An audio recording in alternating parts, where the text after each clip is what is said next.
primeiro trabalho. O leão de Nemeia. O primeiro trabalho que Euristeu impôs a Hércules, quando ele foi residir em Tirinto, foi o de matar e esfolar o leão de Nemeia, ou de Cleonas, uma fera enorme com uma pele à prova de ferro, bronze e pedra. Segundo algumas versões, esse leão era descendente de Tífon, ou da Quimera e do cão Ortro. Outras afirmam que Selene o pariu após horríveis contrações, deixando-o cair na terra sobre o monte Treto, perto de Nemeia, junto a uma caverna com 2 entradas, e que, como castigo por não ter realizado um sacrifício, ela fez com que ele devorasse seu próprio povo. E os que mais sofreram com isso foram os bambineus. Contam ainda que, por desejo de Hera, Selene criou o leão com espuma de mar, fechado numa grande arca, e que Íris, envolvendo-o com seu cinturão, levou-o às montanhas Nemeias. Elas se chamavam assim por causa do nome de uma filha de Assopo, ou de Zeus e Selene. E lá ainda pode ser vista a Cova do Leão, a uns 3 quilômetros da cidade de Nemeia. Ao chegar a Cleonas, entre Corinto e Argos, Hércules se alojou na casa de um camponês, ou pastor, chamado Molorco, cujo filho o leão havia matado. Quando Molorco estava se dispondo a oferecer um carneiro com vistas a propiciar Hera, Hércules o impediu. «Espere 30 dias», disse Hércules. «Se eu voltar são e salvo, sacrifique-o a Zeus Salvador. Se eu não voltar, sacrifique-o a mim, Hércules, como herói». Hércules chegou a Nemeia ao meio-dia, mas como o leão havia despopulado a vizinhança, ele não encontrou ninguém que o pudesse orientar, e nem se viam rastros da fera. Tendo procurado primeiro pelo monte Apesas, assim chamado por causa de Apesanto, um pastor que o leão havia matado, embora se diga que Apesanto havia sido um dos filhos de Acrísio, que morreu picado por uma serpente do calcanhar, Hércules foi depois para o monte Treto, e em pouco tempo divisou o leão que voltava à sua guarida, salpicado com o sangue da matança do dia. Lançou sobre ele uma chuva de flechas, que ricochetearam vãs sobre sua pele dura, sem ao menos arranhá-lo. O leão lambia os beiços, bocejando. Depois Hércules utilizou a espada, que se dobrou como se fosse de chumbo, e finalmente levantou a clava e deu um golpe certeiro no focinho do leão, que se dirigiu à sua cova de 2 entradas sacudindo a cabeça, não por causa da dor, mas simplesmente porque lhe zumbiam os ouvidos. Lançando um triste olhar sobre sua clava quebrada, Hércules cobriu então com uma rede uma das entradas da cova e entrou nela pela outra. Consciente agora de que o monstro era imune a todas as armas, ele se pôs a lutar com ele corpo a corpo. O leão arrancou-lhe um dedo com uma mordida, mas Hércules agarrou sua cabeça e aplicou-lhe uma gravata, apertando forte até estrangulá-lo. Com a carcaça sobre os ombros, Hércules voltou a Cleonas, onde chegou ao cabo de 30 dias, e encontrou Molorco prestes a oferecer-lhe um sacrifício de herói. Mas, em vez disso, eles ofereceram juntos um sacrifício a Zeus Salvador. Em seguida, Hércules fabricou uma clava nova, e depois de introduzir várias modificações nos jogos nemeus, que até então eram celebrados em homenagem a Oféltes, dedicando-os a Zeus, levou o corpo do leão para Micenas. Euristeu, estupefato e aterrado, proibiu-o de voltar a entrar na cidade, dizendo-lhe que no futuro ele deveria exibir os frutos de seus trabalhos do lado de fora dos portões. Durante algum tempo, Hércules ficou desorientado, sem saber como esfolar o leão, até que, por inspiração divina, ocorreu-lhe utilizar as próprias garras do animal, afiadas como navalhas, e não tardou em conseguir vestir a invulnerável pele como uma armadura e a cabeça como um elmo. Enquanto isso, Euristeu ordenou a seus ferreiros que forjassem uma urna de bronze, que escondeu debaixo da terra. Desde aquele momento, cada vez que lhe anunciavam a chegada de Hércules, ele se refugiava nessa urna e enviava suas ordens por intermédio de um mensageiro, um filho de Pélope, chamado Copreu, o qual ele havia purificado de um assassinato. As honras que Hércules recebeu da cidade de Nemeia, em agradecimento por sua façanha, foram por ele posteriormente cedidas a seus fiéis aliados de Cleonas, que lutaram junto com ele na Guerra de Eleia, onde morreram 360 deles. Quanto a Molorco, ele fundou a cidade vizinha de Molórquia e plantou o bosque Nemeu, onde agora se celebram os Jogos Nemeus. Hércules não foi o único homem a estrangular um leão naquela época. A mesma façanha foi realizada por seu amigo Fílio, como a primeira de 3 tarefas amorosas que lhe impusera Cicno, um filho de Apolo e Tíria. Fílio também teve de apreender vivas várias aves monstruosas devoradoras de gente, parecidas com abutres, e, após lutar corpo a corpo com um touro feroz, ele o levou ao altar de Zeus. Uma vez cumpridas as 3 tarefas, Cicno ainda exigiu um boi que Fílio havia ganhado como prêmio em certos jogos fúnebres, de que participara. Hércules aconselhou Fílio a se negar e a exigir um acerto de contas com Cicno, que, desesperado, atirou-se num lago, que passou desde então a se chamar Lago Cicniano. Sua mãe Tíria se matou depois da mesma maneira, e ambos foram transformados em cisnes. O segundo trabalho. A Hidra de Lerna. O segundo trabalho imposto por Euristeu foi a destruição da Hidra de Lerna, um monstro nascido da união de Tifon e Equidna, e criado por Hera para constituir uma ameaça a Hércules. Lerna está localizada junto ao mar, a uns 8 quilômetros da cidade de Argos. A oeste se ergue o Monte Pontino, com seu bosque sagrado de plátanos que se estende até a praia. Nesse bosque, limitado de um lado pelo rio Pontino, junto ao qual Danao dedicou um altar a Atena, e do outro lado pelo rio Amímone, encontram-se as imagens de Deméter, Dionísio Salvador e Prosímina, uma das amas de Hera. E às margens do rio ergue-se uma imagem de pedra de Afrodite, dedicada pelas Danaides. Todos os anos realizam-se ritos noturnos secretos em homenagem a Dionísio, que desceu de lá para o Tártaro quando saiu em busca de Semele. E não longe dali celebram-se os mistérios da Deméter de Lerna, num recinto que indica o lugar onde Hades e Perséfone também desceram ao Tártaro. Esse território fértil e sagrado viu-se aterrorizado no determinado momento pela Hidra, que mantinha sua guarida debaixo de um plátano na fonte cétupla do rio Amimone, e frequentava o insondável pântano de Lerna perto dali. O imperador Nero tentou determinar sua profundidade, mas fracassou. Este se tornou a tumba de vários viajantes incautos. A Hidra tinha um enorme corpo de características caninas, e 8 ou 9 cabeças serpentinas, uma das quais imortal. Mas alguns lhe atribuem 50, 100 e até mesmo 10.000 cabeças. De qualquer modo, ela era tão maligna que só o seu hálito venenoso ou o odor de seu rastro era capaz de destruir qualquer criatura viva. Atena havia meditado sobre qual seria a melhor maneira de Hércules matar o monstro, e quando ele chegou a Lerna de carro, conduzido por Iolau, ela lhe indicou o local do esconderijo da Hidra. Aconselhado pela deusa, ele obrigou a Hidra a sair, atirando sobre ela flechas ardentes, e depois prendeu a respiração enquanto a agarrava. Mas o monstro enroscou-se nos seus pés, no intuito de derrubá-lo.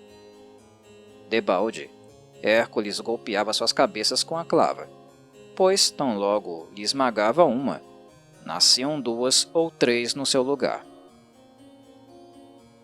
Um caranguejo enorme saiu do pântano para ajudar a Hidra, mordendo Hércules no pé. O herói esmagou-lhe furiosamente a carapaça e pediu a Iolau que pusesse fogo a um bosque vizinho. Para impedir que brotassem novas cabeças na hidra, cauterizou suas raízes com ramos em chamas, contendo assim o fluxo do sangue. Utilizando então uma espada ou uma cimitarra de ouro, Hércules cortou a cabeça imortal, parte da qual era de ouro, e a enterrou, enquanto silvava, debaixo de uma pesada rocha junto à estrada de Eleu. Depois ele retirou as entranhas da carcaça e encharcou suas flechas na bile venenosa. Desde então, a menor ferida causada por uma delas resultava sempre fatal. Em recompensa pelos serviços do caranguejo, Hera colocou a sua imagem entre os 12 signos do zodíaco. Mas Euristeu não quis contar esse trabalho como devidamente cumprido, pois Iolau havia proporcionado a Hércules os tições.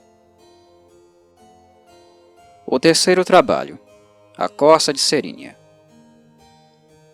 O terceiro trabalho de Hércules consistiu em capturar a corça de Cerínia e levá-la viva de Enóia até Micenas. Esse veloz animal rajado tinha cascos de bronze e chifres de ouro como os de um cervo, motivo pelo qual algumas tradições afirmam tratar-se na realidade de um cervo. Ela era consagrada a Ártemis, que em criança viu 5 corças, maiores que touros, pastando nas margens cobertas de seixos negros do rio Tessálio Anauro, no sopé dos montes Parrazinos, enquanto o sol cintilava em seus chifres. Ela correu e conseguiu agarrar 4 delas, uma após outra, com as próprias mãos, e as atrelou a seu carro. A quinta fugiu pelo rio Celadão, para a colina de Cerínia, tal como havia previsto Hera, que já pensava então nos trabalhos de Hércules. Segundo uma outra versão, essa corça era um monstro indômito, que costumava arrasar as lavouras e que Hércules, após uma árdua luta, sacrificou a Ártemis no cume do monte Artemísio.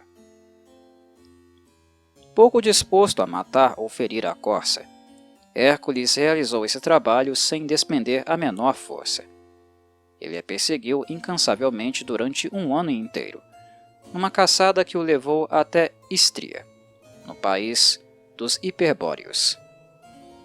Quando finalmente esgotada, a corça se refugiou no monte Artemísio, e dali desceu até o rio Ladão. Hércules disparou uma flecha com a qual prendeu suas patas dianteiras, perfurando-a entre o osso e o tendão sem derramar sangue.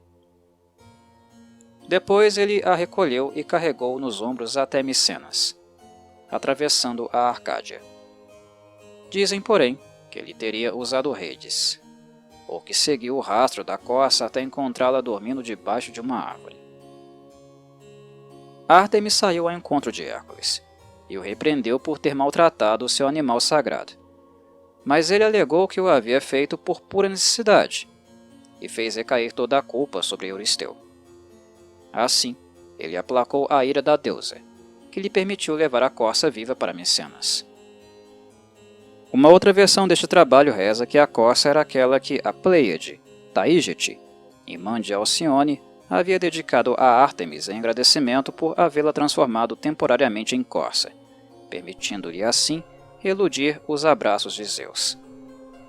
Não era fácil, contudo, enganar Zeus por muito tempo, e no final das contas ele gerou com ela Lacedemon, após o que ela se enforcou no cume do Monte Amíclas, e desde então passou a se chamar Monte Taígeto. A sobrinha homônima de Taígete casou-se com Lacedemon, e com ele teve um filho, Hímero, que Afrodite fez com que deflorasse involuntariamente sua irmã Cleódice, numa noite de diversão promíscua. No dia seguinte, ao dar-se conta do que havia feito, Hímero se atirou ao rio, agora conhecido às vezes pelo seu nome, e nunca mais voltou a ser visto. Mas o rio é geralmente chamado de Eurotas, pois o predecessor de Lacedemon, o rei Eurotas, tendo sofrido uma ignominiosa derrota por parte dos atenienses, em virtude de não ter querido esperar a lua cheia para travar a batalha, afogou-se em suas águas. Eurotas, filho de Miles, o inventor dos moinhos de água, era pai de Amíclas e avô de Jacinto e Eurídice, que se casou com Acrísio. O quarto trabalho, o javali de Erimanto.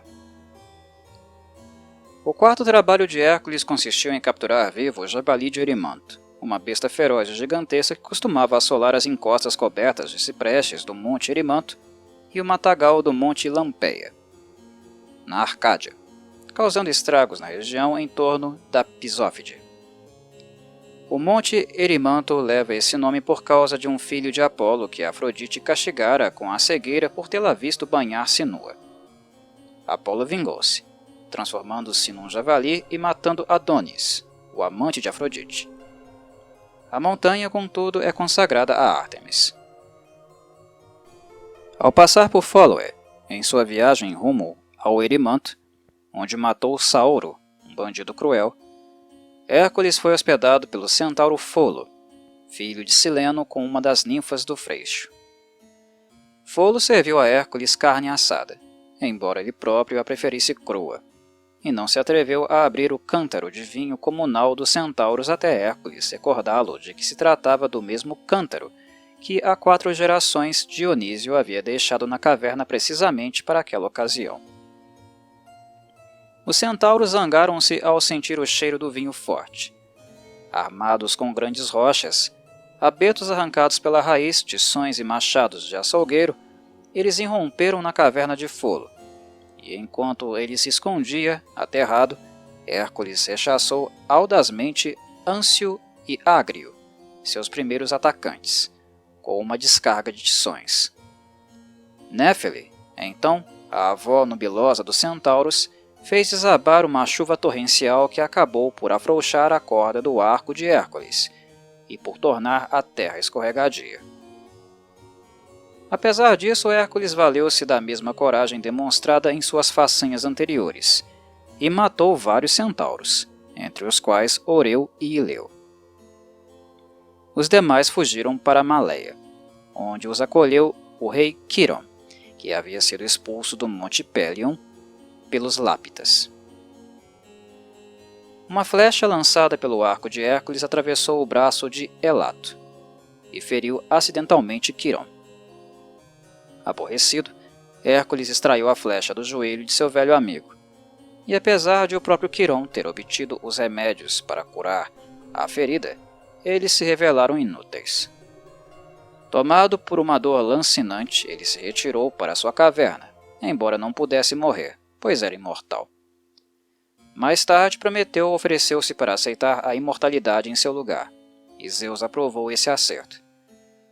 Mas, segundo outra versão, Quiron teria preferido a morte, não tanto pelo tormento da dor, mas por já estar cansado de sua longa vida. Os centauros fugiram em várias direções. Uns foram com Eurítion para Fóloe, outros com Nesso para o rio Eveno. Alguns acabaram indo para o Monte Maleia, e outros ainda para a Sicília, onde foram aniquilados pelas sereias. Poseidon recebeu os restantes em Eleusis e os ocultou numa montanha. Entre aqueles que Hércules matou mais tarde figurava o Árcade Ômado, que havia tentado violar Alcione, irmã de Euristeu. Hércules tornou-se muito famoso por haver vingado tão nobremente uma ofensa feita a um inimigo. Enquanto enterrava seus parentes mortos, Folo extraiu uma das flechas de Hércules e pôs-se a examiná-la. Como uma criatura tão robusta pôde sucumbir a um simples arranhão? Perguntou-se ele. Mas a flecha escorregou-se entre os seus dedos e atravessou-lhe o pé, matando-o instantaneamente. Hércules interrompeu a perseguição e voltou para Fóloe, onde enterrou Folo com honras extraordinárias no sopé da montanha que havia recebido o nome dele. Foi nessa ocasião que o rio Anigro adquiriu o odor fétido que agora tem desde a sua nascente no Monte Lápito, devido ao fato de um centauro chamado Pilenor, que Hércules havia ferido com uma flecha, ter fugido para lavar ali a sua ferida. Entretanto, há quem afirme que Melampo havia sido o causador de tal fedor, alguns anos antes, ao atirar ao anigro, objetos pestilentos utilizados para purificar as filhas de Preto. Hércules partiu então em busca do javali pelas margens do rio Erimanto. Capturar com vida um animal tão selvagem era tarefa de extrema dificuldade, mas ele o fez sair de um matagal a fortes gritos, conduziu-o para um profundo depósito de aluvião formado pela neve e ali saltou sobre o seu lombo. Amarrou-o com correntes e o levou vivo nos ombros para Micenas. Mas, quando soube que os argonautas estavam se reunindo para iniciar sua viagem a Cólquida, ele deixou o javali diante dos portões da praça do mercado, e em vez de aguardar novas ordens de Euristeu, que continuava escondido dentro de sua urna de bronze, partiu com Ilas para se unir à expedição. Não se sabe quem matou o javali capturado, mas as suas presas ainda podem ser vistas no templo de Apolo, em Cumas. Conforme algumas versões, Quiron foi ferido acidentalmente por uma flecha que lhe atravessou o pé esquerdo enquanto ele, Folo, e o jovem Aquiles estavam hospedando Hércules no Monte Pelion. 9 dias depois, Zeus colocou a imagem de Quiron entre as estrelas, como a constelação do Centauro. Mas outros afirmam que o Centauro é Folo, que dessa maneira foi homenageado por Zeus por superar todos os homens na arte da antropomancia. O arqueiro do zodíaco é também um centauro, um certo Croto, que vivia no Monte Helicon, muito querido por suas irmãs adotivas, as Musas. O quinto trabalho, os estábulos de Álgias. O quinto trabalho de Hércules consistiu em limpar, em um só dia, os imundos estábulos do rei Álgias. Euristeu imaginava, todo encantado, o asco que sentiria Hércules ao encher cestos e mais cestos de esterco e depois carregá-los nos ombros. Álgias, rei da Élida, era filho de Hélio, ou Eleu, com Naupidame, filha de Alfidamante. Tratava-se de qualquer forma do homem mais rico da terra em manadas e rebanhos, pois por desígnio divino, seus animais eram imunes a todas as doenças e dotados de uma fertilidade inabalável. Embora quase sempre nascessem filhotes fêmeas, ele tinha, não obstante, 300 touros negros com patas brancas e 200 touros sementais vermelhos, além de 12 magníficos touros prateados consagrados a seu pai Hélio. Esses 12 defendiam seus rebanhos contra as feras que acometiam por ali, provenientes das colinas cobertas de bosques. Nos estábulos bovinos e nos currais das ovelhas de Álgias, o esterco não havia sido recolhido há anos, e embora o fedor sufocante não afetasse os animais, sua pestilência se difundia por todo o Peloponeso. Ademais, os prados do vale estavam tão cheios de esterco que eles já não podiam mais ser arados para semear trigo. Hércules cumprimentou Álgias de longe e se comprometeu a limpar os estábulos antes do anoitecer, em troca da 10ª parte de seu gado. Álgias deu risada, incrédulo, e chamou Fileu, seu filho mais velho, para que fosse testemunha da oferta de Hércules. Jure que cumprirá a tarefa antes do anoitecer, exigiu Fileu. Tal juramento que Hércules fez em nome de seu pai foi o primeiro e o último de toda a sua vida. Álgias jurou também que cumpriria a sua parte no trato. Naquele momento, Faetonte, o líder dos 12 touros brancos, arremeteu contra Hércules, tomando-o por um leão. Mas Hércules agarrou-o pelo chifre esquerdo, obrigando-o a baixar o pescoço, e o derrubou com sua força. Aconselhado pelo Eleu Menédemo, e com a ajuda de Iolau, Hércules primeiro fendeu a parede dos estábulos em 2 lugares e depois desviou os 2 rios vizinhos, Alfeu e Peneu, ou Mênio, de tal modo que suas águas correram através dos estábulos, deixando-os limpos, arrastando também o esterco dos currais e das pastagens do vale. Assim Hércules conseguiu cumprir este trabalho em um só dia, saneando o território e sem sujar nem mesmo seu dedo mindinho. Álgias, porém, ao ser informado por Copreu de que Hércules havia limpado os estábulos por ordem de Euristeu, negou-se a pagar-lhe a recompensa e se atreveu mesmo a renegar o juramento feito a Hércules.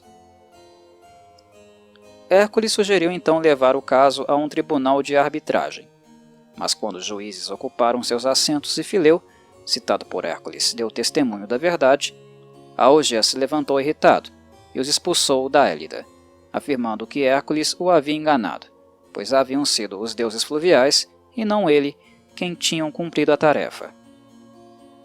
Para piorar ainda mais a situação, Euristeu não quis contar esse trabalho como um dos 12, pois Hércules havia sido contratado por Augeas.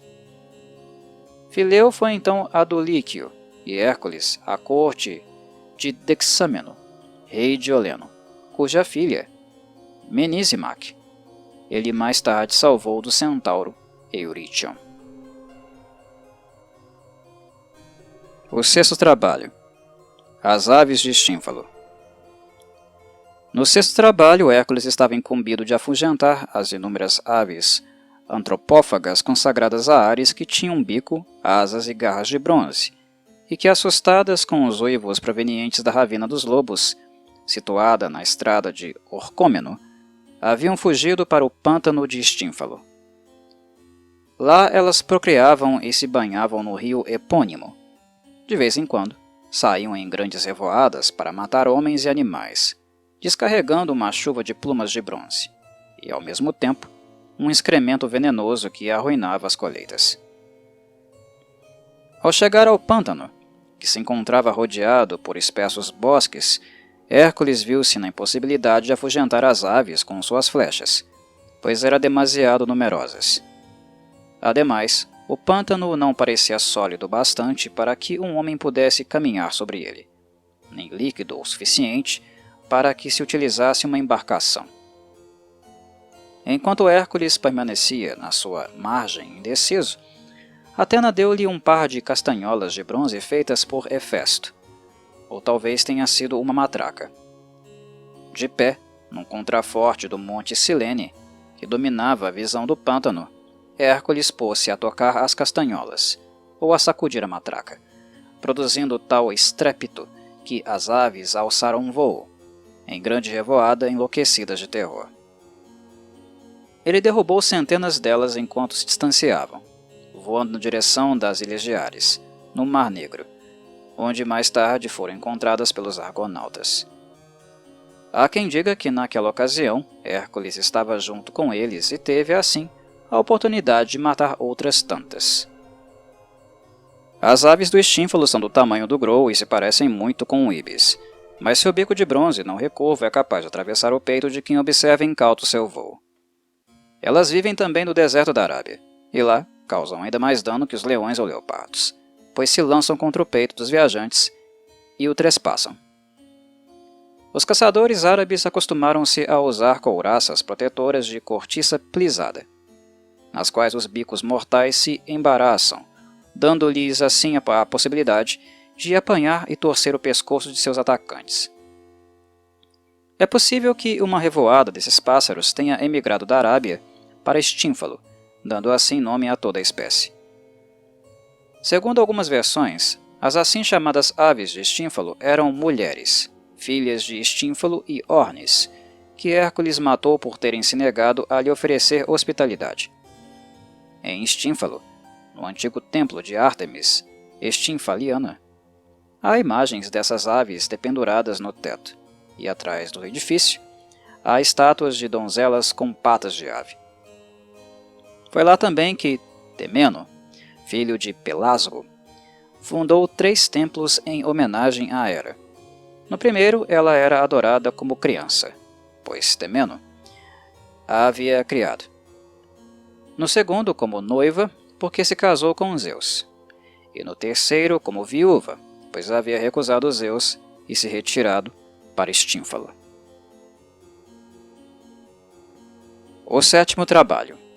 O touro cretense. Como sétimo trabalho, Euristeu ordenou a Hércules que capturasse o touro cretense. Discute-se muito, porém, se este seria o touro enviado por Zeus e que transportara a Europa através do mar até Creta, ou se seria o animal que Minos deixou de sacrificar a Poseidon e que gerou o Minotauro com Pasífae. O caso é que naquela época o touro fazia estragos em Creta, especialmente na região irrigada pelo rio Tétris, arrancando as safras e derrubando as cercas dos pomares. Quando Hércules embarcou para Creta, Minos lhe ofereceu toda a ajuda que estivesse ao seu alcance, mas ele preferiu enfrentar o touro sozinho, embora a fera lançasse chamas abrasadoras. Após uma longa luta, ele conseguiu levar o monstro até Micenas, onde Euristeu, depois de o dedicar a Hera, libertou-o. Mas Hera, relutante em aceitar qualquer dádiva que pudesse transformar em glória para Hércules, levou o touro primeiro para Esparta, e depois, através da Arcádia e do Istmo, para a Maratona Ática, de onde, mais tarde, Teseu o levou a Atenas para sacrificá-lo a Atena.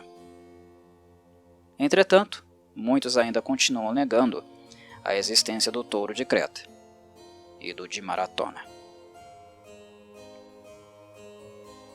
O oitavo trabalho. As éguas de Diomedes. Euristeu mandou Hércules capturar, no oitavo trabalho, as 4 éguas selvagens do rei Trácio Diomedes.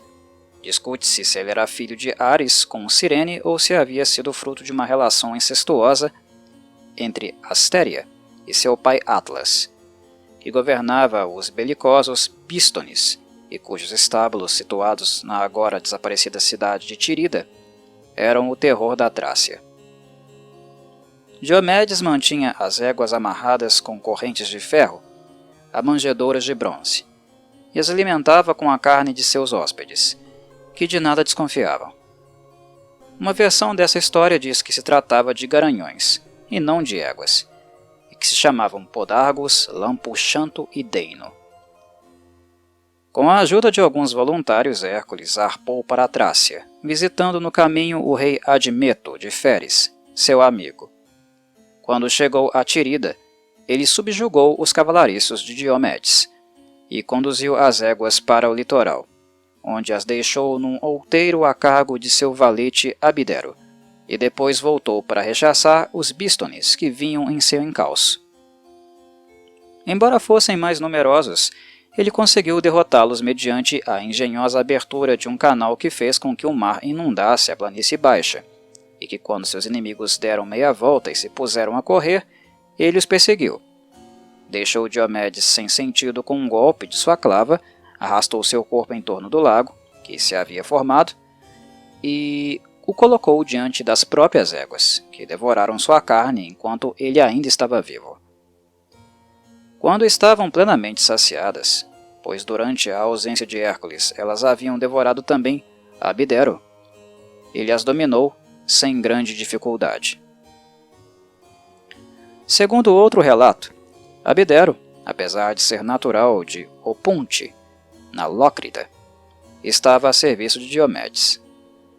Há quem o chame filho de Hermes, ao passo que outros se referem a ele como filho do amigo de Hércules, Menécio de Opunte. Portanto, irmão de Patroclo, que morreu em Troia. Após fundar a cidade de Abdera junto à tumba de Abdero, Hércules se apoderou da carruagem de Diomedes e nela atrelou as éguas, embora elas até então não houvessem conhecido freio nem rédeas. Ele as conduziu a toda velocidade através das montanhas até chegar a Micenas, onde Euristeu as dedicou a Hera e as deixou em liberdade no Monte Olimpo. Mais tarde, elas foram devoradas por animais selvagens. Entretanto, há quem afirme que seus descendentes sobreviveram até a Guerra de Troia, inclusive até a época de Alexandre o Grande. As ruínas do palácio de Diomedes ainda podem ser vistas em Cártera Come, e em Abdera ainda se celebram os Jogos Atléticos em homenagem a Abdero, que incluem as provas costumeiras à exceção da corrida de carros, o que explica a história segundo a qual Abdero teria morrido quando as éguas antropófagas destroçaram o carro ao qual ele as havia atrelado. O nono trabalho. O cinturão de Hipólita. O nono trabalho de Hércules consistiu em obter para Admeto, filha de Euristeu, o cinturão de ouro de Ares que Hipólita, a rainha das Amazonas, portava. Tomando um barco, ou segundo outra versão, 9, e na companhia de voluntários, entre os quais Iolau, Telamon de Egina, Peleu de Iolco e, segundo algumas versões, Teseu de Atenas, Hércules zarpou rumo ao rio Termodonte. As Amazonas eram filhas de Ares e da Náiade Harmônia, e haviam nascido nos vales da Aquimônia Frígia. Mas algumas tradições afirmam que a mãe delas era Afrodite, ou Outrere, filha de Ares. Primeiro, elas viveram às margens do rio Amazonas, chamado posteriormente de Tanais, em homenagem a um filho da amazona Lisipa, que ofendeu Afrodite por ela desprezar o matrimônio e ser devota da guerra. Como vingança, Afrodite fez com que Tanais se apaixonasse por sua mãe, mas ele, em vez de ceder a uma paixão incestuosa, atirou-se ao rio e morreu afogado. Para evitar as repreensões do seu fantasma, Lisipa levou as filhas para as margens do Mar Negro, para uma planície situada junto ao rio Termodonte, que tem sua nascente nas altas montanhas amazônicas. Lá, elas formaram 3 tribos, e cada uma delas fundou uma cidade. As Amazonas só reconheciam a descendência materna, e Lisipa havia decretado que os homens deviam realizar todas as tarefas domésticas, enquanto as mulheres lutariam e governariam. Nesse sentido, elas quebravam os braços e as pernas dos meninos recém-nascidos, a fim de incapacitá-los para a guerra ou a viagem. Essas mulheres inaturais, que os citas chamam de Eórpatas, não mostravam nenhum respeito pela justiça nem pela decência, mas eram guerreiras célebres e as primeiras a fazerem uso da cavalaria. Levavam consigo arcos de bronze e curtos escudos em forma de meia-lua. Seus elmos, roupas e cinturões eram feitos de pele de animais selvagens. Antes de tombar no campo de batalha, Lisipa fundou a grande cidade de Temícera e derrotou todas as tribos existentes até o rio Tanais. Com os espólios de suas campanhas, ela ergueu templos a Ares e a Ártemis Taurópole, cujo culto ela mesma estabeleceu. Seus descendentes estenderam o Império Amazônico até o oeste para o outro lado do rio Tanais, chegando à Trácia. E na costa meridional, na direção oeste, atravessando o Termodonte até a Frígia. 3 famosas rainhas amazônicas, Marpésia, Lampado e Hippo, apoderaram-se de grande parte da Ásia Menor e da Síria, fundando as cidades de Éfeso, Esmirna, Cirene e Mirina. Outras fundações das Amazonas são Tiba e Sinop. Em Éfeso, elas ergueram uma imagem de Ártemis à sombra de uma faia, onde Hippo ofereceu sacrifícios. Após o que suas seguidoras realizaram primeiro uma dança de escudos e depois uma dança circular, fazendo soar ruidosas aljavas, que golpeavam a terra em uníssono, com acompanhamento de gaita de foles, pois Atena não havia inventado ainda a flauta. O templo de Ártemis Efésia, construído posteriormente em torno dessa imagem, e ao qual não iguala em magnificência nem mesmo o de Apolo em Delfos, figura entre as 7 maravilhas do mundo. Ele é circundado por 2 riachos, ambos chamados Seleno, que fluem em direções opostas. Foi nessa expedição que as Amazonas se apoderaram de Troia, quando Príamo ainda era um menino. Mas enquanto alguns destacamentos do exército das Amazonas voltavam para o seu país, carregando numerosos espólios, as demais que permaneceram para consolidar o seu poder na Ásia Menor foram expulsas por uma aliança de tribos bárbaras e perderam sua rainha Marpésia.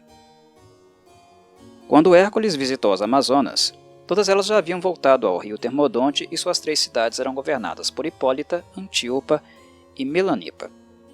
Durante o caminho, ele aportou nas ilhas de Paros, famosa por seu mármore, que o rei Radamanto havia legado a Alceu, filho de Androgeu. Mas 4 filhos de Minos, Eurimedonte, Crises, Nefalião e Filolau, haviam também se estabelecido por ali.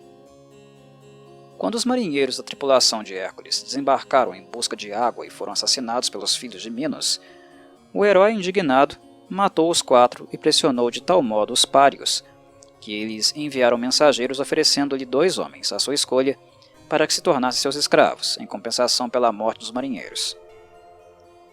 Satisfeito com tal proposta, Hércules suspendeu o sítio à cidade e escolheu o rei Alceu e seu irmão Estênelo, os quais ele levou como escravos a bordo de seu barco. Depois, ele navegou através do Helesponto e o Bósforo até Mariandina, na Mísia, onde foi hospedado pelo rei Lico de Plafagônia, filho de Dácilo e neto de Tântalo. Como recompensa, ele apoiou Lico numa guerra contra os Bébrícios, matando o grande número deles, inclusive seu rei Migdon, irmão de Âmico, e conquistando assim grande parte do território da Plafagônia, que se encontrava em poder dos Bebrícios. Ele a devolveu a Lico, que em sua homenagem chamou essa região de Heracleia. Mais tarde, Heracleia foi colonizada pelos megarenses e tanagreus, a conselho da pitonisa de Delfos, que lhes disse que instalassem uma colônia junto ao Mar Negro, numa região dedicada a Hércules. Ao chegar à desembocadura do rio Termodonte, Hércules atracou o barco no porto de Temícera, onde Hipólita fez-lhe uma visita e, atraída por seu corpo robusto, ofereceu-lhe cinturão de Ares como prenda de amor. Enquanto isso, porém, Hera circulava de um lado para outro, disfarçada de amazona, difundindo o rumor de que aqueles estrangeiros pretendiam raptar Hipólita. Enraivecidas, as guerreiras montaram em seus cavalos e se lançaram contra o navio. Julgando-se vítima de traição, Hércules matou Hipólita, arrebatou-lhe o cinturão, apoderou-se de seu machado e de outras armas, e preparou-se para a luta. Matou todas as chefes amazonas, uma após a outra, e depois de uma grande carnificina, pôs todo o exército delas em fuga. Segundo outra versão, Melanipa teria caído numa emboscada, mas foi libertada por Hipólita, que entregou o cinturão como resgate, ou vice-versa. Contam também que Teseu teria capturado Hipólita e presenteado o seu cinturão a Hércules, que, em troca, permitiu-lhe levar Antíopa como escrava. Ou ainda que Hipólita se negou a entregar a Hércules o seu cinturão e ambos travaram uma batalha campal. Ela foi derrubada de seu cavalo e ele se lançou sobre ela, clava na mão, oferecendo-lhe uma trégua, mas ela preferiu morrer a render-se. Disse até mesmo que o cinturão pertencia a uma filha de Briareu, o das 100 mãos. Ao seu regresso de Temícera, Hércules passou outra vez por Mariandina e participou dos jogos fúnebres de Priolau, irmão do rei Lico, que os mísios haviam matado e por quem se entoavam cantos fúnereos. Hércules competiu na luta corpo a corpo com o campeão mariandino Títias, arrancou-lhe todos os dentes e o matou com um golpe na têmpora. Como prova de seu pesar por esse acidente, ele subjugou os mísios e os frígios em nome de Dácilo, mas conquistou também o território dos bitínios até a foz do rio Rebas e o cume do Monte Colone, reclamando para si o reino deles. Os Paflagônios de Pélope renderam-se voluntariamente. Entretanto, tão logo partiu Hércules, os Bebrícios, por ordens de Âmico, filho de Poseidon, apoderaram-se uma vez mais do território de Lico e estenderam a sua fronteira até o rio Ípio. De lá, Hércules arpou para Troia e salvou Hesíone de um monstro marinho. Em seguida, continuou sua viagem até Eno, na Trácia, onde foi abrigado por Poltes. E no momento em que ia se lançar de novo ao mar, ele disparou e matou, na praia de Eno, Sarpedon, o insolente irmão de Poltes e filho de Poseidon. Em seguida, dominou os trácios estabelecidos em Tasos, e doou a ilha aos filhos de Androgeu, que ele havia retirado de Paros. E em Torone, foi desafiado a uma luta por Polígono e Telégono, filhos de Proteu, matando a ambos. Quando por fim regressou a Micenas, Hércules entregou o cinturão a Euristeu, o qual por sua vez deu-o a Admeto.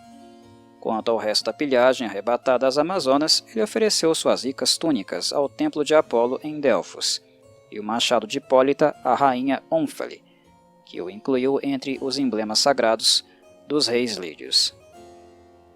Posteriormente, ele foi levado a um templo cário de Zeus Labradiano e colocado na mão de sua imagem divina. A Amazonas na Albânia, perto da Cólquida, tendo sido levadas para lá de Temícera ao mesmo tempo que seus vizinhos gárgares. Quando se viram a salvo nas montanhas da Albânia, os dois povos se separaram. As Amazonas se instalaram no sopé das montanhas do Cáucaso, ao redor do rio Mérmodas, e os gárgares imediatamente ao norte delas.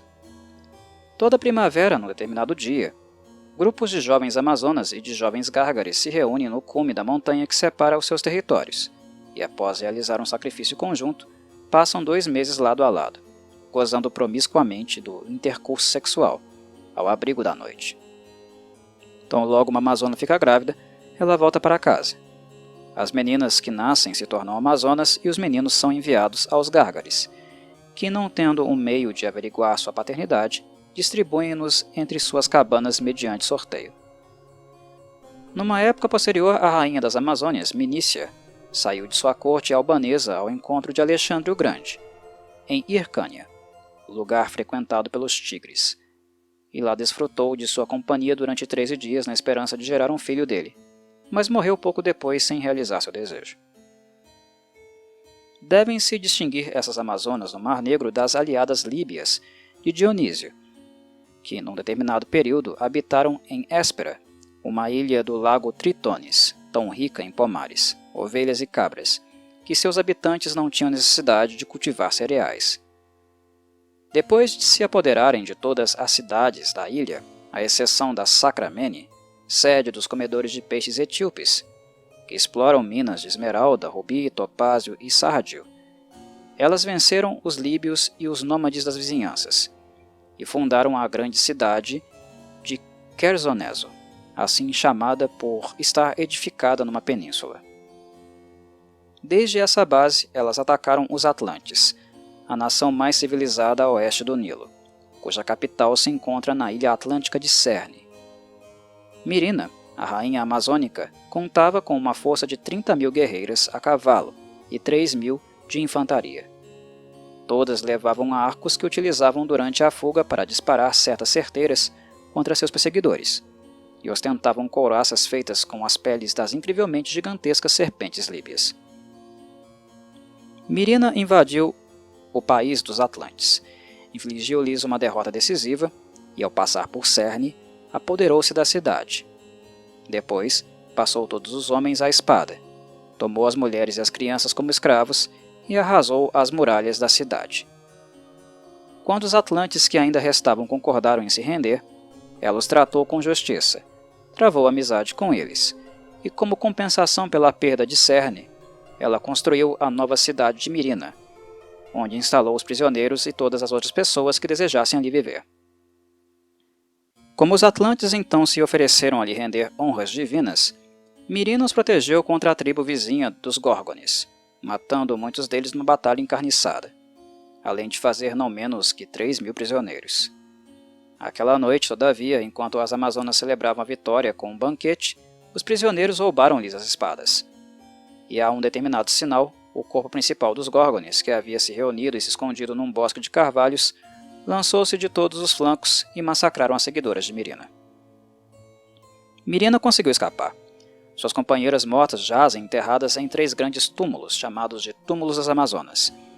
E após atravessar a maior parte da Líbia, Mirina adentrou pelo Egito com um novo exército, protegeu o rei Horus, filho de Ísis, e empreendeu a invasão da Arábia.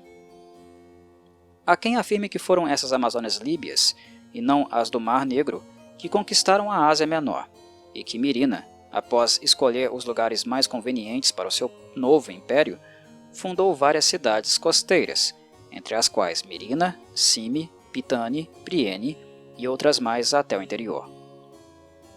Apoderou-se também de várias ilhas do Egeu, como Lesbos, onde construiu a cidade de Mitilene, nome de uma irmã que havia sido sua companheira na campanha. Enquanto Mirina continuava em seu empenho de conquistar as ilhas, uma tempestade envolveu sua frota, mas a mãe dos deuses fez com que todos os barcos chegassem a salvo a Samotrácia, que naquela época estava desabitada, e que Mirina consagrou à deusa, erguendo-lhe altares e oferecendo-lhes esplêndidos sacrifícios. Mirina passou então ao interior da Trácia, onde pereceu numa batalha justa contra o rei Mópiso e seu aliado, o cita Cípilo. O exército das Amazonas jamais se recuperou dessa derrota. Vencidas pelos trácios em frequentes combates, as Amazonas sobreviventes retiraram-se finalmente para a Líbia. O 10º trabalho. O rebanho de Gerião. O 10º trabalho de Hércules consistiu em tomar os famosos bois de Gerião da Eritéia, ilha situada perto da corrente do oceano, sem pedi-los ou pagar por eles. Gerião, filho de Crisaor e Calíroe, filha do titã Oceano, era rei de Tartesso, na Espanha, e tinha a fama de ser o homem mais forte do mundo. Ele era dotado de 3 cabeças, 6 braços e corpo tríplice, até a altura dos quadris.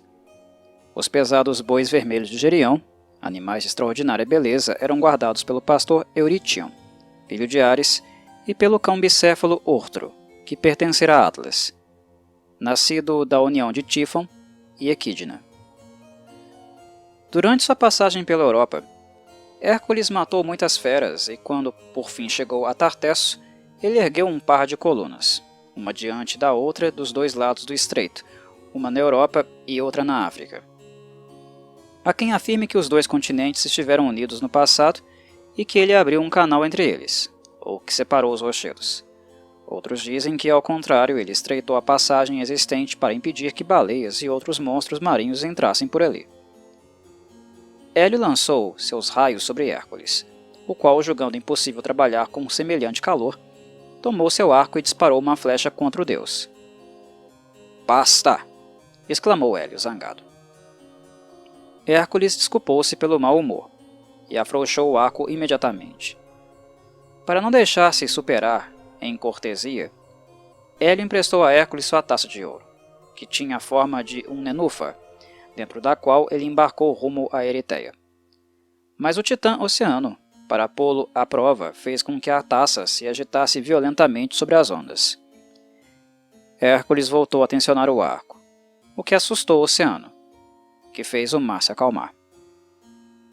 Segundo outra versão, Hércules teria zarpado para a Eritéia dentro de uma urna de bronze, utilizando sua pele de leão como vela. Ao chegar, ele subiu ao Monte Abas.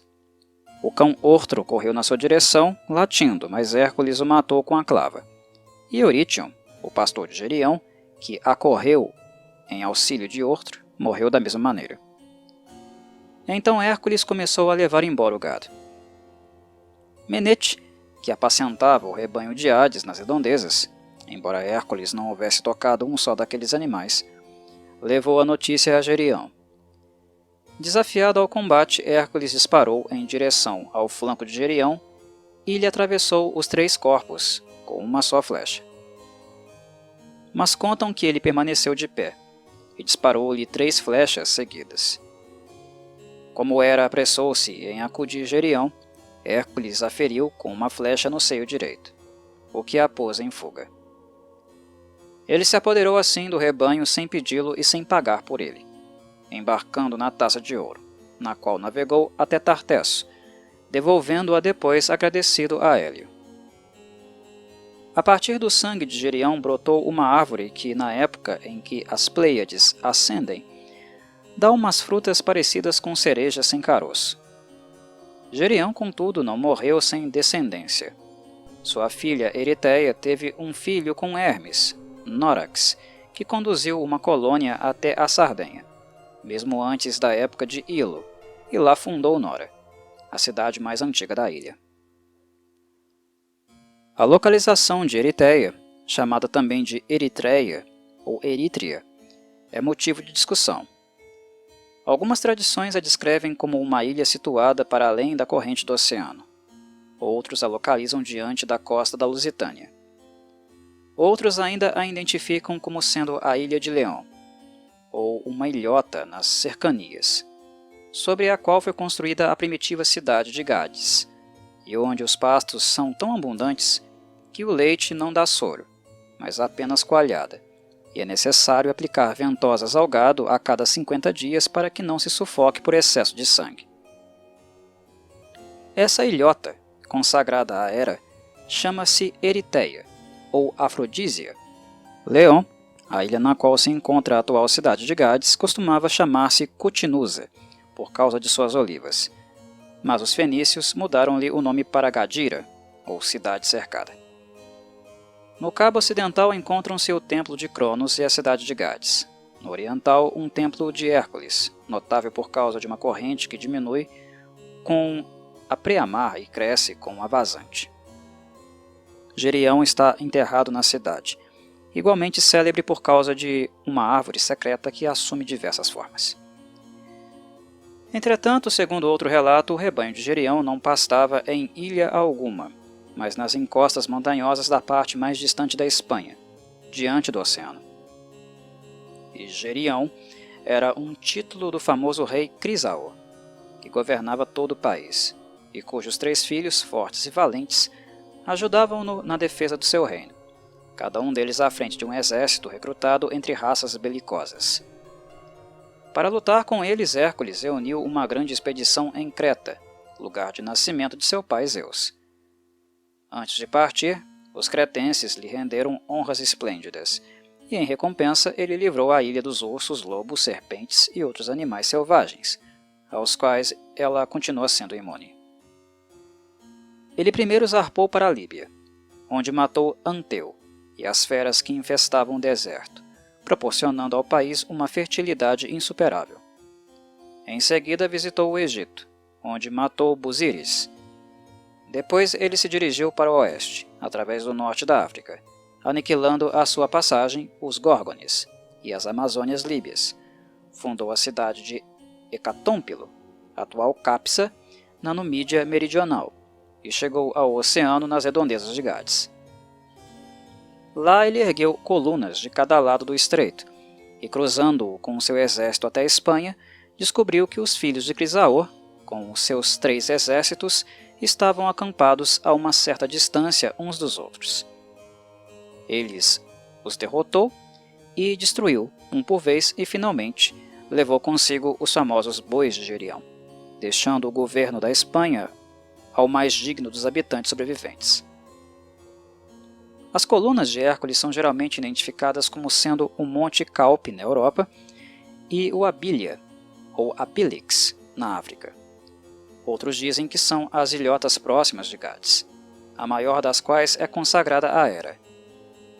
Entretanto, todos os espanhóis e líbios tomam a palavra colunas ao pé da letra e a situam em Gades, onde há colunas de bronze consagradas a Hércules de 8 côvados, 5,28 metros de altura, e que ostentam a inscrição do custo de sua construção. Lá os marinheiros oferecem sacrifícios sempre que voltam sãos e salvos de uma viagem. Segundo os habitantes da mesma Gades, um oráculo ordenou ao rei de Tiro que fundasse uma colônia perto das colunas de Hércules, razão pela qual ele enviou sucessivamente 3 grupos de exploradores. O primeiro, acreditando que o oráculo havia se referido a Abili e Calpe, desembarcou no estreito, onde se encontra agora a cidade de Exitane. O segundo navegou umas 200 milhas além do estreito, até uma ilha consagrada a Hércules, diante da cidade espanhola de Onoba. Mas ambos os grupos desanimaram com os maus presságios enquanto ofereciam sacrifícios, de modo que voltaram à sua pátria. O terceiro grupo chegou a Gades, onde ergueu um templo a Hércules no Cabo Oriental e fundou com sucesso a cidade de Gades no Ocidental. Há, contudo, quem negue que tenha sido Hércules quem ergueu essas colunas. Segundo tais versões, Abili e Calpe foram chamadas originalmente de colunas de Cronos e depois de colunas de Briareu, um gigante cujo poder se estendia ao longe. Mas, tendo-se extinguido a lembrança de Briareu, chamado também de Égeon, seu nome foi modificado em honra a Hércules, talvez pelo fato de a cidade de Tartesso, que se encontra a apenas 8 quilômetros de Calpe e que era comumente conhecida pelo nome de Heracleia, ter sido fundada por ele. Ainda podem ser vistas ali grandes muralhas antigas e abrigos de navios. Não obstante, cabe recordar que o Hércules primitivo também se chamava Briareu. Normalmente se diz que as colunas de Hércules eram 2, mas algumas versões afirmam ter sido 3 ou 4. Menciona-se também a existência de supostas colunas de Hércules na costa setentrional da Alemanha, no Mar Negro, no extremo ocidental da Gália e na Índia. Um templo de Hércules se ergue no promontório sagrado da Lusitânia, o ponto mais ocidental do mundo. Os visitantes são proibidos de entrar no recinto durante a noite, ocasião em que os deuses ali se alojam. Quiçá tenha sido este o lugar que Hércules escolheu ao erguer suas colunas para marcar o limite legítimo permitido para a navegação. Discute-se muito como ele então levou o rebanho até Micenas. Algumas versões rezam que ele obrigou Abile e Calpe a se unirem temporariamente, e através da ponte resultante, ele cruzou o estreito na direção da Líbia. Mas, segundo um relato mais plausível, ele passou pelo território do que é hoje Abdera, uma colônia fenícia, e depois através da Espanha, deixando para trás alguns de seus seguidores como colonos. Nos Pirineus, ele cortejou e sepultou a princesa Bebrícia Pirene, que deu seu nome à cordilheira. Disse que o rio Danúbio nasce ali, nas proximidades de uma cidade que também leva esse nome em sua homenagem. Ele depois visitou a Gália, onde aboliu o bárbaro costume nativo de matar os estrangeiros, e conquistou tantos corações com suas generosas façanhas que fundou uma grande cidade, a qual chamou Alésia, ou Errante, em comemoração às suas viagens. Os gauleses continuam honrando Alésia como o lar e a cidade materna de todo o seu país, inexpugnável até o reinado de Calígula, e afirmam descender da união de Hércules com uma alta princesa chamada Gálata, que o elegeu como amante e que gerou com ele esse povo guerreiro. Quando Hércules estava conduzindo o rebanho de Gerião pelo território da Ligúria, 2 filhos de Poseidon, chamados Alébion e Dercino, trataram de roubá-lo, mas ele os matou a ambos. Numa certa etapa de sua batalha com as hostis forças ligúrias, Hércules viu-se sem flechas e caiu de joelhos, exausto e aos prantos. Como o terreno era recém-cultivado, ele não podia encontrar pedras para atirá-las contra o inimigo, cujo líder era Liges, irmão de Alébion, até que Zeus, compadecido de suas lágrimas, escureceu a terra com uma nuvem, da qual caiu uma chuva de pedras, e com elas Hércules foi capaz de pôr em fuga o inimigo. Zeus colocou entre as estrelas uma imagem de Hércules lutando contra eles. Trata-se da constelação chamada Engonazes. Outra lembrança dessa batalha sobrevive na Terra. É a planície larga e circular que se estende entre Marsella e a foz do Ródano, a uns 23 km do mar, chamada de Planície Pedregosa, por estar semeada de pedras do tamanho de um punho humano. Nela podem ser também encontradas mananciais de água salgada. Durante sua passagem pelos Alpes Ligúrios, Hércules abriu um caminho adequado aos seus exércitos e cargas, e também desmantelou todos os bandos de ladrões que infestavam o passo antes de entrar no território que é hoje a Gália Cisalpina e a Etrúria.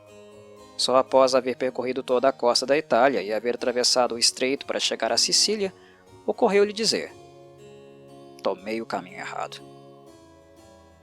Os romanos dizem que, ao chegar a Albula, mais tarde chamado de Tibre, deu-lhe as boas-vindas o rei Evandro, um exilado da Arcádia. Ao anoitecer, ele cruzou o rio a nado, conduzindo o gado à sua frente, e deitou-se para descansar num leito de grama. Numa profunda gruta próxima dali vivia um enorme pastor, horrendo e de 3 cabeças, chamado Caco, filho de Hefesto e Medusa, que era o terror e a desgraça do bosque aventino, pois lançava chamas por cada uma de suas 3 bocas. Crânios e braços humanos dependuravam-se cravados acima dos tintéis de sua caverna, cujo solo reluzia com a brancura dos ossos de suas vítimas. Enquanto Hércules dormia, Caco arrebatou-lhe os 2 melhores bois, assim como 4 novilhas, que ele arrastou pelo rabo até a sua guarida. Hércules despertou com o resplandecer da aurora e logo notou a falta de seus animais. Após procurá-los em vão, ele já estava prestes a seguir adiante com os demais, quando uma das novilhas roubadas começou a mugir de fome. Hércules seguiu o rastro de seu som até a caverna, mas encontrou a entrada obstruída por uma rocha que nem mesmo 10 juntas de bois poderiam ter removido. Entretanto, ele a apartou para um lado como se tratasse de um seixo, e, indiferente às chamas fumegantes de Caco, que cuspia, ele o agarrou numa luta corpo a corpo, e bateu no seu rosto até desfigurá-lo por completo. Auxiliado pelo rei Evandro, Hércules ergueu um altar a Zeus, no qual sacrificou um de seus bois recuperados, e depois realizou os preparativos para ali organizar o seu próprio culto. Mas os romanos contam essa história para glorificarem a si próprios, pois a verdade é que não foi Hércules quem matou Caco e ofereceu sacrifícios a Zeus, mas um gigantesco pastor chamado Garano, ou Recarano, aliado de Hércules. O rei Evandro governava mais por sua influência pessoal do que pela força. Ele era especialmente reverenciado pelo seu conhecimento das letras, que havia herdado de sua profética mãe, a ninfa Árcade Nicóstrata, ou Temis. Ela era filha do rio Ladão, e, embora já estivesse casada com Equeno, teve Evandro com Hermes. Nicóstrata persuadiu Evandro a matar seu suposto pai, e quando os Árcades os desterraram a ambos, ela foi para a Itália com ele, acompanhada por um corpo de pelasgos. Lá, cerca de 60 anos antes da Guerra de Troia, eles fundaram a pequena cidade de Palâncio, numa colina junto ao rio Tibre, chamada posteriormente de Monte Palatino. O lugar havia sido escolhido por Nicóstrata. Em pouco tempo não havia rei mais poderoso do que Evandro em toda a Itália.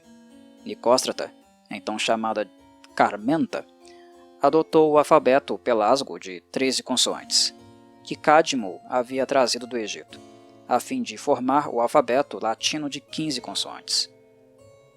Mas segundo outra versão foi Hércules quem ensinou aos súditos de Evandro o uso das letras, que é o motivo pelo qual ele compartilha um altar com as musas. Segundo os romanos, Hércules libertou o rei Evandro do tributo que devia pagar aos etruscos. Matou o rei Fauno, que tinha o costume de sacrificar os estrangeiros no altar de seu pai Hermes, e concebeu Latino, o ancestral dos latinos, com a viúva ou a filha de Fauno. Mas os gregos afirmam que Latino era filho de Circe com Odisseu. De qualquer modo, certo é que Hércules suprimiu o sacrifício croniano anual de 2 homens que eram atirados ao Tibre, e obrigou os romanos a utilizarem bonecos no seu lugar. Hoje em dia, inclusive durante a lua cheia do mês de maio, a Virgem Vestal principal, de pé no Pons Sublicius, de madeira de carvalho, atira a corrente amarelada imagens esbranquiçadas, feitas de junco, representando anciãos chamados argivos. Acredita-se também que Hércules tenha fundado Pompeia e Herculano, que tenha lutado contra gigantes nos campos Flegrios, em Cumas, que tenha construído um passadiço de 1 milha de comprimento através do Golfo Lucrino, que agora se chama Estrada Heracliana, pelo qual ele conduziu o rebanho de Gerião.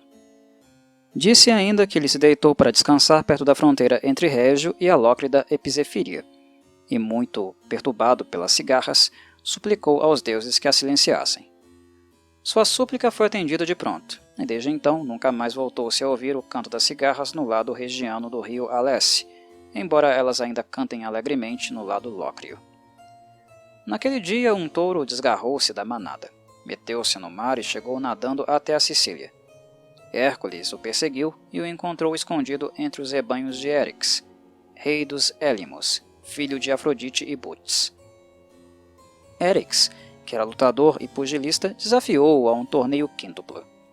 Hércules aceitou o desafio, com a condição de que Érix apostasse o seu reino contra o touro fugitivo, e saiu vencedor nas 4 primeiras provas. Finalmente, na prova de luta livre, ele ergueu Érix bem alto, atirou-o ao chão e o matou, demonstrando aos sicilianos assim que nem todos os nascidos de uma deusa são necessariamente imortais. Dessa maneira, Hércules conquistou o reino de Érix, que ele deixou aos seus habitantes para que desfrutassem dele até que um de seus próprios descendentes fosse reclamá-lo. Dizem ainda que Érix, cujo recinto de luta ainda pode ser visto, tinha uma filha chamada Pisófide, que teve com Hércules 2 filhos, Equefron e Prômaco. Tendo sido criados em Erimanto, mudaram o nome dessa cidade pelo de sua mãe, Pisófide, e lá construíram um altar a Afrodite Ericínia, do qual hoje só restaram as ruínas. Os altares dedicados aos heróis Ecrefron e Prômaco perderam sua importância já faz muito tempo. E quanto a Pisófide, ela é geralmente considerada filha de Xanto, neto de Arcas. Continuando sua viagem através da Sicília, Hércules chegou ao lugar onde agora se encontra a cidade de Siracusa. Lá ele ofereceu sacrifícios e instituiu o festival anual que era celebrado junto ao precipício sagrado de Ciane, através do qual Hades levou Coré para o mundo subterrâneo. Aos que honraram Hércules na planície de Leontine, ele deixou lembranças imorredoras de sua visita. Perto da cidade de Agírio, as marcas dos cascos de seu gado permaneceram impressas numa estrada de pedra como se fosse de cera. E, considerando isso como um indício de sua imortalidade, Hércules aceitou que os habitantes lhe rendessem honras divinas que até então ele vinha, vez ou outra, recusando. Então, em agradecimento aos seus favores, ele escavou um lago de 4 estádios, de circunferência do lado de fora das muralhas da cidade, e construiu santuários locais a Iolau e Gerião. Voltando à Itália em busca de uma outra rota rumo à Grécia, Hércules conduziu seu rebanho pela costa oriental até o promontório Lacínio, onde seu governante, o rei Lacínio, pôde gabar-se mais tarde de ter posto Hércules em fuga, o que ele fez simplesmente construindo um templo à Hera, à vista do qual Hércules afastou-se, repugnado. 9 quilômetros adiante, Hércules matou acidentalmente Cróton, seu gentil anfitrião. Enterrou-o com todas as honras e profetizou que, no futuro, erguer-se-ia ali uma grande cidade que levaria o seu nome. Hércules cumpriu tal profecia após sua deificação. Surgiu nos sonhos de um de seus descendentes, o argivo Micelo, e o ameaçou com um castigo terrível caso não conduzisse um grupo de colonos até a Sicília e fundasse a cidade. Quando os argivos estavam prestes a condenar Micelo à morte por violar sua proibição de emigrar, ele fez o milagre de transformar em seixo branco cada um dos seixos negros da votação. Hércules se propôs então a conduzir o rebanho de Gerião através da Ístria até o Épiro e de lá ao Peloponeso pelo Istmo.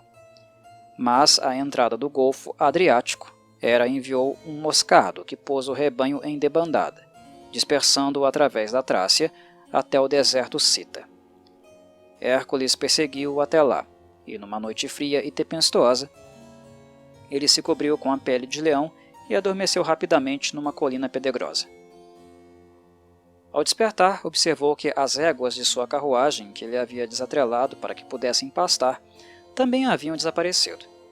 Ele andou por toda a parte, procurando-as, até chegar a um território de bosques chamado Ileia, onde uma criatura estranha, meio mulher, meio serpente, gritou-lhe de dentro de uma caverna.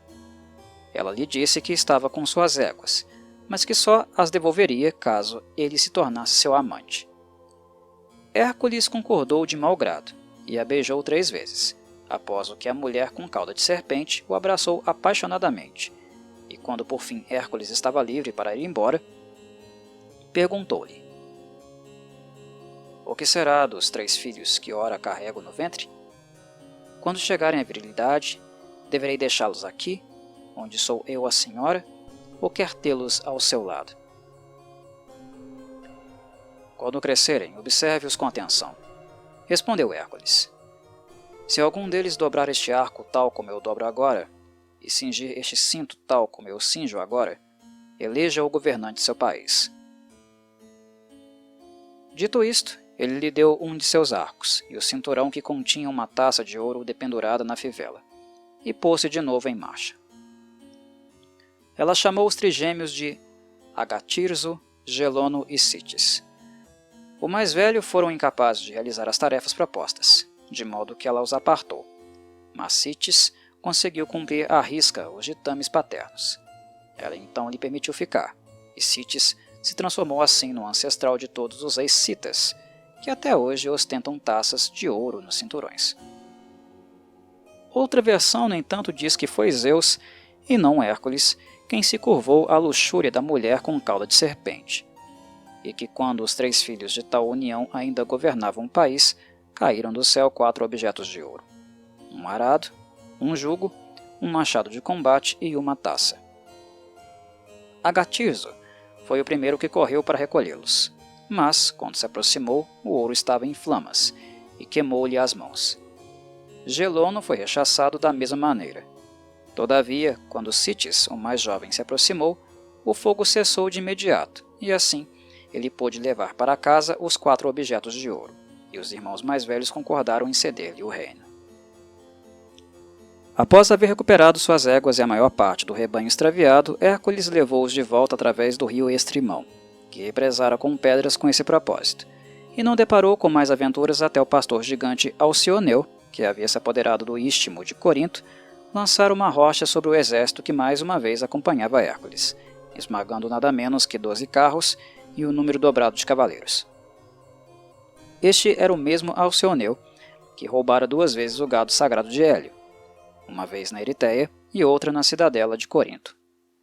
Ele então continuou correndo, recolheu a rocha e dessa vez lançou-a contra Hércules, que a fez ricochetear em sua clava, matando assim o gigante. Essa rocha ainda pode ser vista no istmo. O 11º trabalho: os pomos de ouro das Hespérides. Hércules havia realizado todos os 10 trabalhos no espaço de 8 anos e 1 mês, mas Euristeu, sem levar em conta o 2º e o 5º trabalho, impôs-lhe mais 2. O 11º trabalho consistia em apanhar os pomos de ouro com os quais a Mãe Terra presenteara Hera por ocasião de suas bodas, dádiva que tanto a encantou que Hera os plantou em seu próprio jardim divino. Esse jardim se encontrava nas encostas do Monte Atlas, onde os cavalos ofegantes da carruagem do Sol terminavam sua viagem e onde os 1000 rebanhos de ovelhas e outros tantos de vacas de Atlas vagavam pelos passos de sua inconcursa propriedade. Quando um dia Hera descobriu que as filhas de Atlas, as Hespérides, a quem ela havia confiado a árvore, furtavam seus pomos, ela ordenou ao sempre vigilante Ladão, um dragão de 100 cabeças, que se enroscasse em torno da árvore como seu guardião. Há quem diga que Ladão era filho de Tífon e Equidna. Outros afirmam que ele era o filho caçula de Ceto e Forces, e outros que era filho partenogênico da Mãe Terra. Ele tinha 100 cabeças e falava usando várias línguas.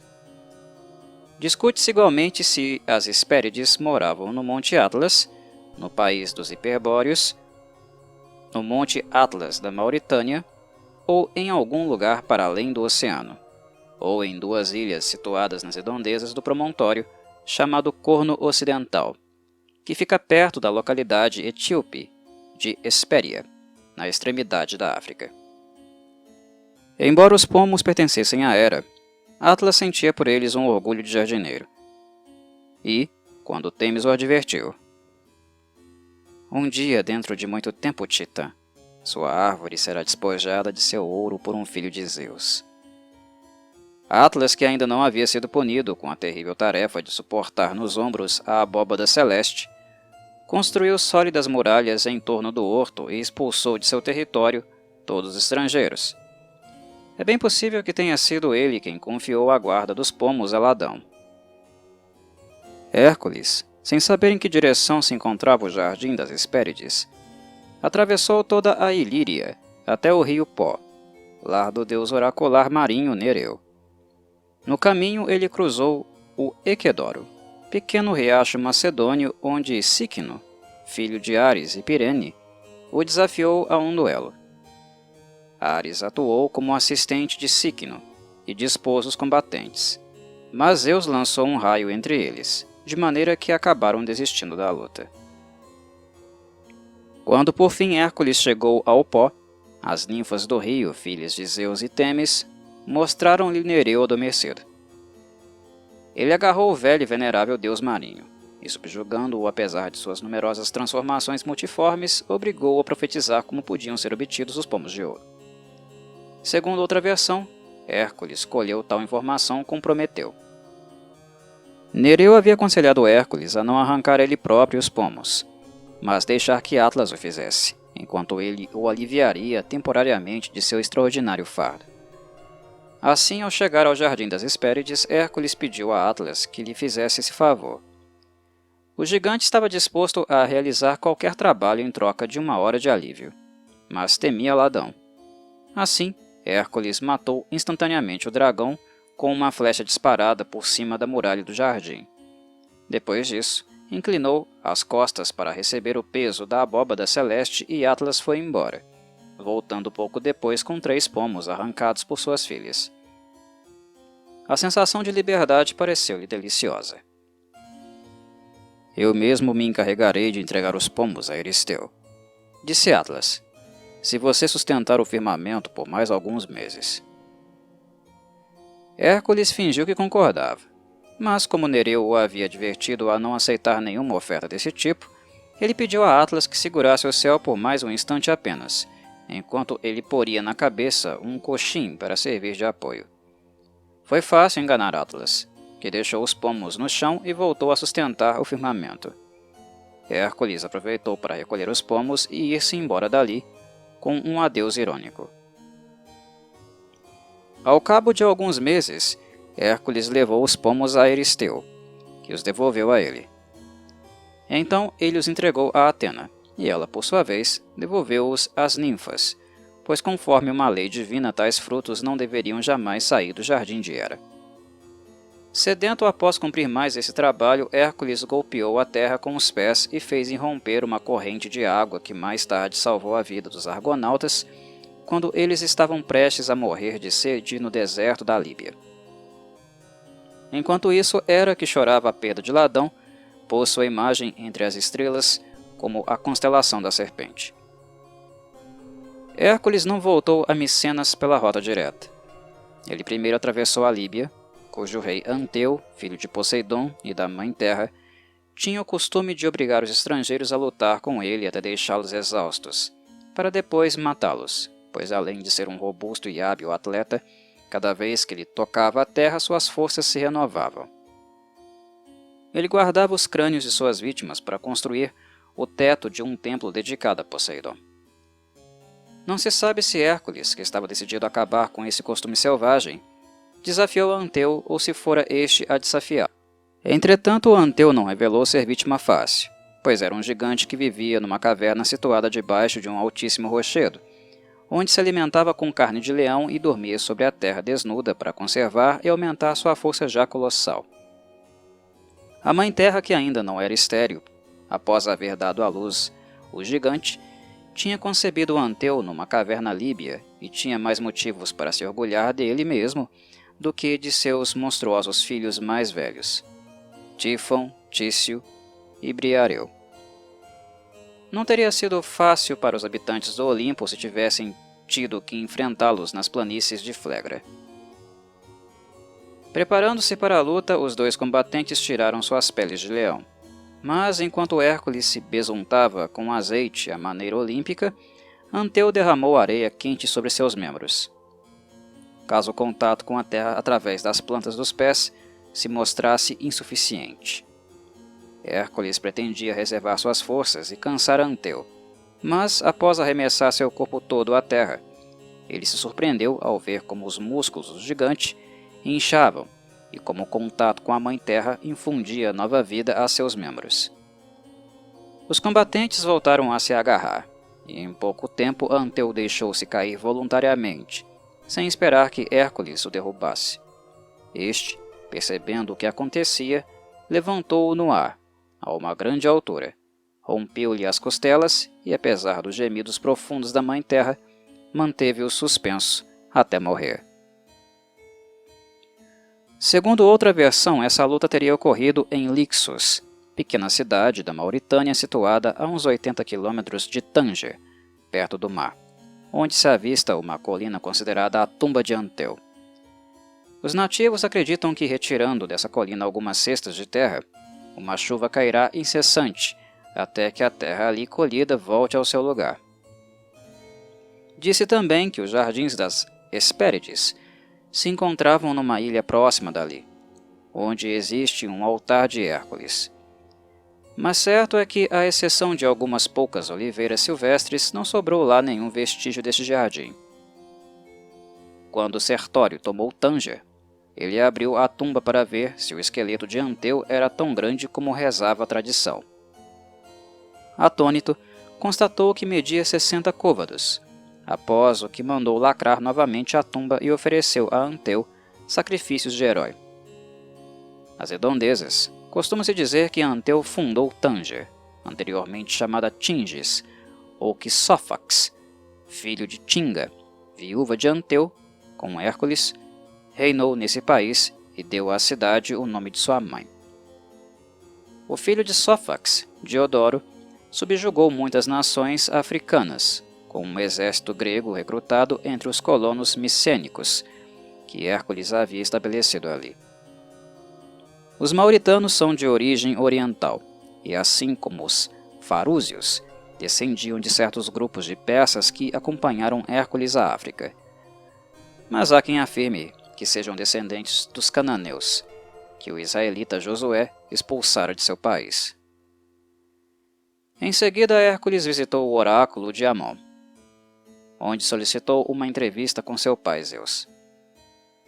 Mas Zeus era avesso a se manifestar, e quando Hércules insistiu, ele esfolou um carneiro, cobriu-se com um velocino, com a cabeça do carneiro ocultou sua própria cabeça e deu-lhe determinadas instruções. Por isso, os egípcios dão às suas imagens de Zeus, Amon, uma cabeça de carneiro. Os tebanos sacrificam carneiros apenas uma vez ao ano, quando, ao término do festival de Zeus, esfolam um único carneiro e utilizam seu velocino para cobrir a imagem de Zeus, após o que os adoradores batem no próprio peito em sinal de luto pela vítima e a enterram numa tumba sagrada. Hércules dirigiu-se depois para o sul, fundando uma cidade de 100 portões chamada Tebas, em homenagem à sua cidade natal, embora se diga que ela já houvesse sido fundada por Osíris. Durante todo esse tempo, o rei do Egito era o irmão de Anteu, Busiris, filho de Poseidon com Licianassa, filha de Épafo, ou, segundo outra versão, com Anipe, filha do rio Nilo. O reino de Busiris vinha sendo assolado pela seca e pela fome já fazia 8 ou 9 anos e ele mandara chamar álgures, gregos, para que o aconselhassem. Seu sobrinho, um culto adivinho, cipriota chamado Trásio ou Tácio, filho de Pigmalião, anunciou que a fome cessaria caso a cada ano fosse sacrificado um estrangeiro em honra a Zeus. Busiris começou a fazê-lo com o próprio Frásio, e depois sacrificou outros hóspedes casuais, até chegar Hércules, que se deixou arrastar até o altar pelos sacerdotes. Amarraram-lhe os cabelos com uma faixa e Busiris, invocando os deuses, estava prestes a levantar o machado sacrificial, quando Hércules rompeu os nós que o atavam e matou Busiris, o filho de Busiris, Anfidamas e todos os sacerdotes que ali se encontravam. Depois Hércules atravessou a Ásia e se deteve em Termidras, porto da localidade Ródia de Lindos, onde desatrelou um dos bois da carroça de um lavrador, sacrificou-o e se alimentou com sua carne enquanto o dono do animal subiu numa certa montanha e o amaldiçoou à distância. Por isso, os líndios continuam proferindo maldições quando fazem sacrifícios a Hércules. Finalmente, ele chegou às montanhas do Cáucaso, onde Prometeu havia estado acorrentado durante 30 anos, ou 1000 ou 30.000, enquanto um abutre fusco nascido da união de Tífon com Equidna devorava-lhe diariamente o fígado. Fazia tempo que Zeus havia se arrependido de tal castigo, pois desde então Prometeu o havia advertido bondosamente que não se casasse com Tétis para não conceber alguém mais importante que ele. E então, quando Hércules lhe suplicou que perdoasse Prometeu, ele concordou sem hesitar.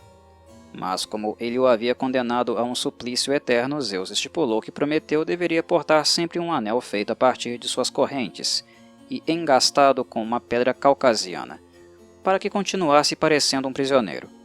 E este foi o primeiro de todos os anéis a ter um engaste. Os sofrimentos de Prometeu, porém, estavam destinados a durar até o momento em que algum imortal o substituísse voluntariamente no Tártaro. Hércules lembrou Zeus de que o centauro Quiron desejava renunciar ao dom da imortalidade desde que começara a sofrer de uma ferida incurável. Portanto, já não havia nenhum impedimento, e Hércules, invocando Apolo Caçador, matou o abutre Fusco, atravessando-lhe o coração, e libertou Prometeu.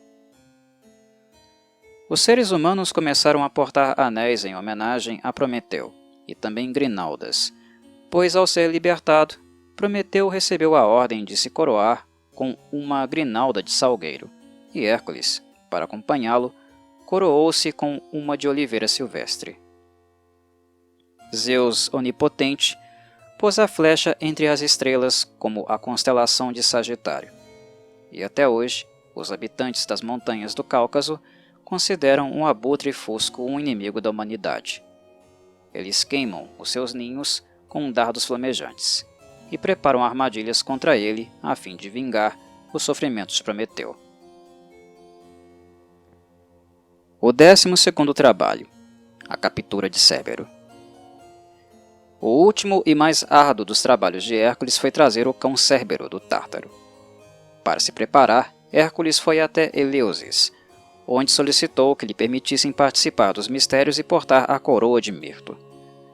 Hoje em dia, qualquer grego de boa reputação pode ser iniciado nos mistérios de Eleusis, mas na época de Hércules só os atenienses eram admitidos, motivo pelo qual Teseu sugeriu que ele fosse adotado por Pílio.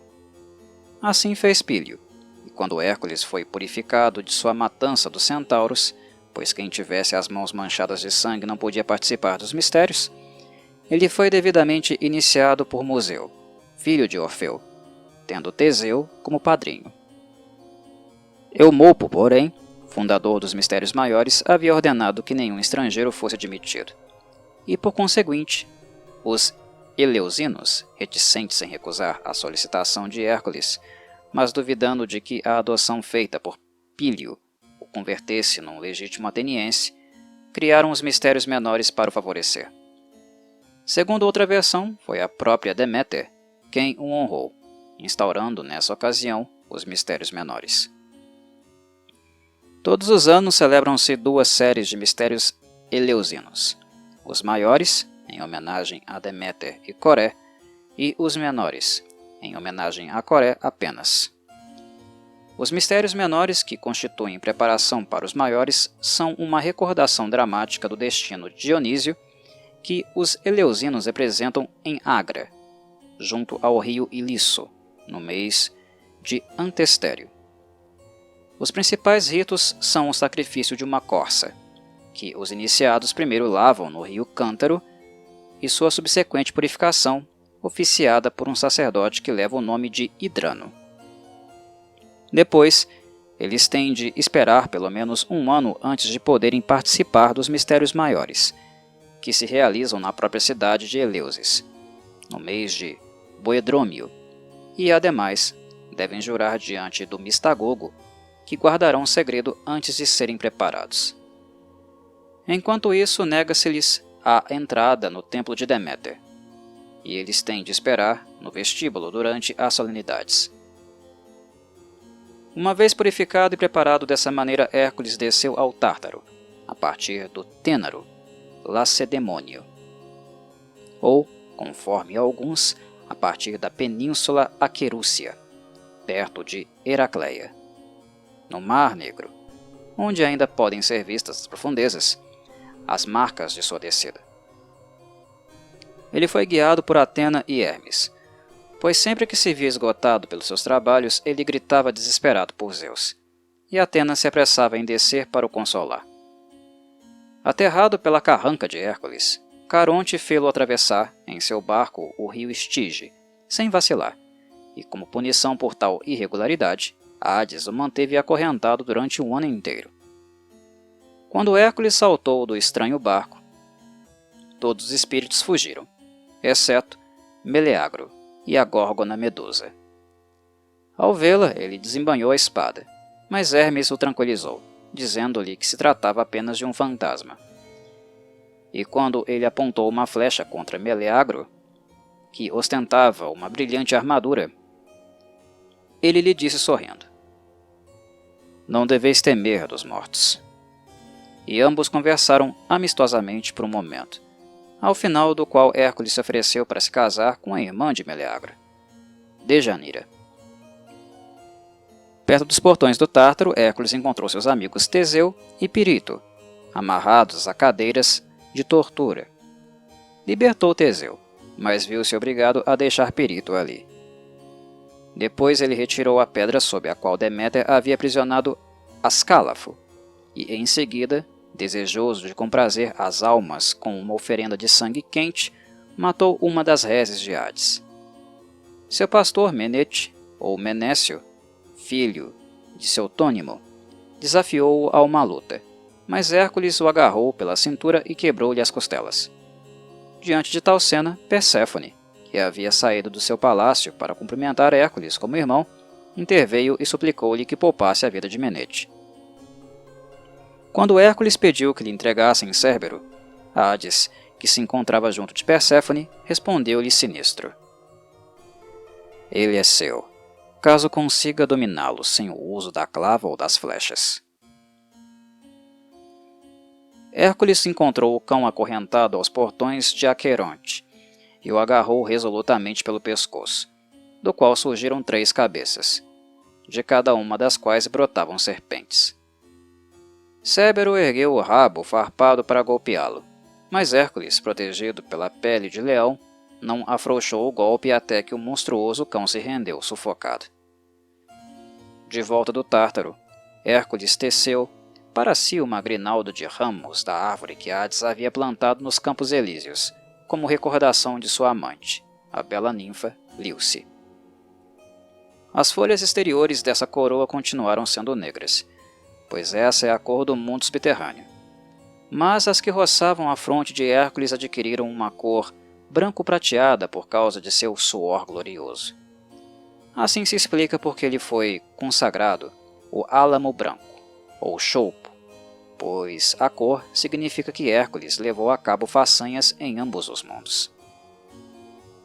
Com a ajuda de Atena, Hércules cruzou novamente o rio Estige, sem nenhum perigo, e depois, carregando nas costas o cão Cérbero, chegou à fenda situada nas redondezas de Trezena, pela qual Dionísio havia retirado sua mãe Semele. No templo de Ártemis Salvadora, construído por Teseu na boca dessa fenda, existem agora altares dedicados às divindades infernais. Em Trezena, pode-se ver também uma fonte descoberta por Hércules, e que leva o seu nome, diante do antigo palácio de Hipólito.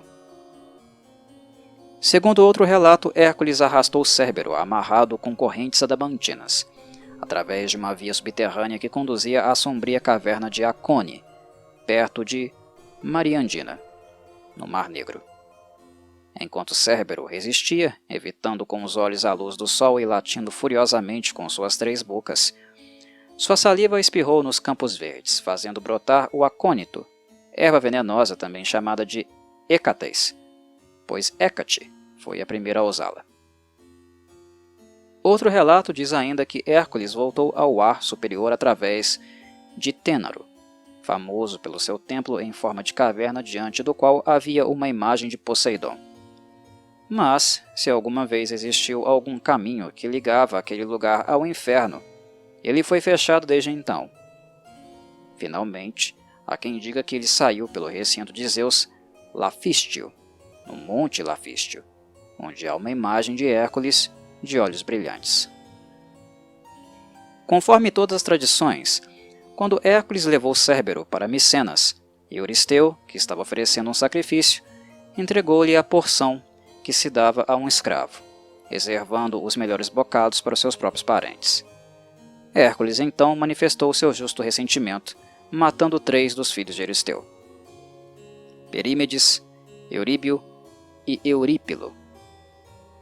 Além do acônito, Hércules descobriu também outras espécies de ervas: o Herácleon, ou orégano silvestre, que cura tudo; o Herácleon sideriano, de talo delgado, flor vermelha e folhas parecidas com as do coriandro, que cresce nas vizinhanças dos lagos e rios, e que é um remédio excelente para todas as feridas provocadas pelo ferro; e o Iocíamo, ou velenho, que produz vertigens e loucura.